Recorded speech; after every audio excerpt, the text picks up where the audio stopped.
In the heart of southern Africa, where the red earth meets the endless sky, lived a woman named Thandiwe.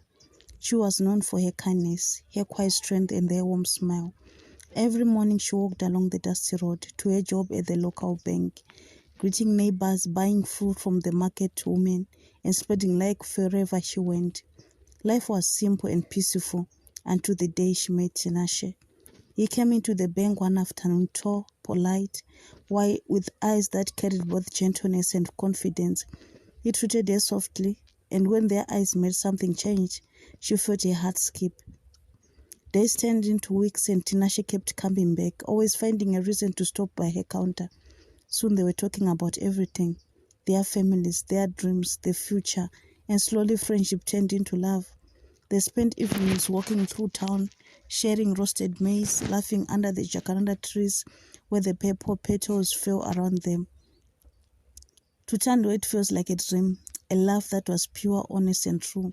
But as their love grew stronger, dark clouds began to gather. When Tinashe finally introduced Thandiwe to his family, the reception was cold. His mother, my Tinashe, and his two sisters stared at her with judgment in their eyes. "So this is the girl you have been talking about?" his mother asked. "She seems polite, but tell me, my son, what kind of family does she come from?" Thandiwe lowered her gaze respectfully. Her parents were simple farmers, good, honest people. But to Tinashe's mother, that wasn't enough. That night as they left, Tinashe tried to comfort her, but the sting of those words burned deep. Days later, the whispers began. The sisters mocked her accent, her clothes, her simple background, and each time Thandiwe visited, she felt the weight of their disapproval. Still, she remained kind. Still, she remained to win them over. But nothing she did was ever enough. One evening, Tinashe's mother gave him an ultimatum.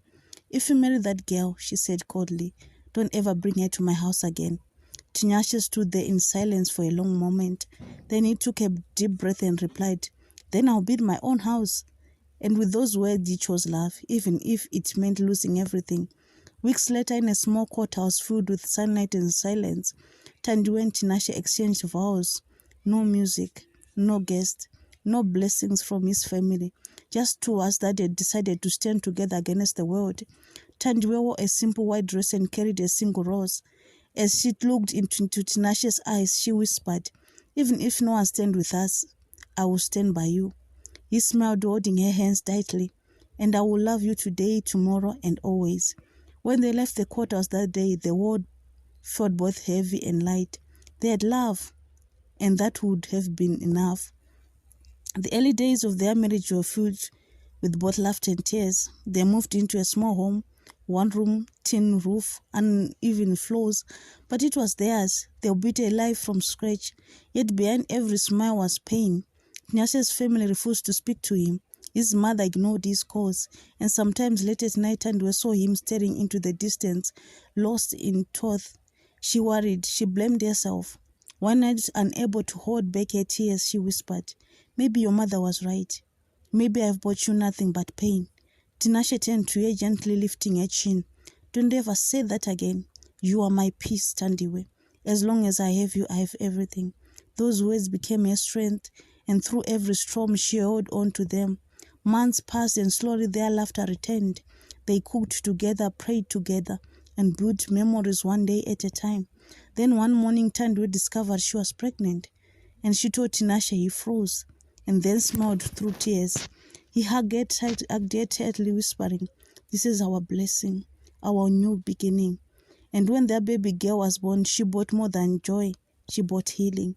When the news of the baby reached Tinashe's family, something changed in his mother's heart.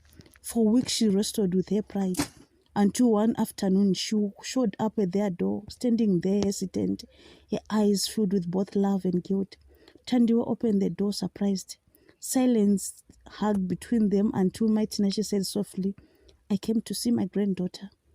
When she saw the baby, small, innocent, smiling, her eyes filled with tears. "She has the eyes of her father," she whispered, "and her mother's heart." From that day, the walls between them began to fall. As time passed, wounds began to heal. Thandiwe's countenance slowly melted her mother's lost pride. Soon laughter filled the house again. The family that once rejected her now gathered around a table, sharing food, telling stories, and thanking her for never giving up. One evening, as the sun dipped low over the fields, my Tinashe turned to her and said, "I was wrong about you, Thandiwe. You are the blessing we didn't see." Tears filled Thandiwe's eyes. She smiled and replied, "Family isn't about who accepts you at first. It's about who chooses to love you in the end." Years later, their little girl ran through the same dusty street her mother once walked. The air was filled with laughter, music, and peace. Thandiwe stood at the door watching Tinashe playing with their daughter under the golden sunset. She thought of everything they had overcome: rejection, loneliness, and pain, and her heart swelled with gratitude.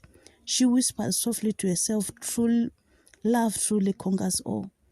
Because sometimes love isn't about grand weddings or perfect families. It's about choosing each other again and again, even when the world stands against you. It's about faith, forgiveness, and it's love so strong that no amount of hate can destroy it. The end.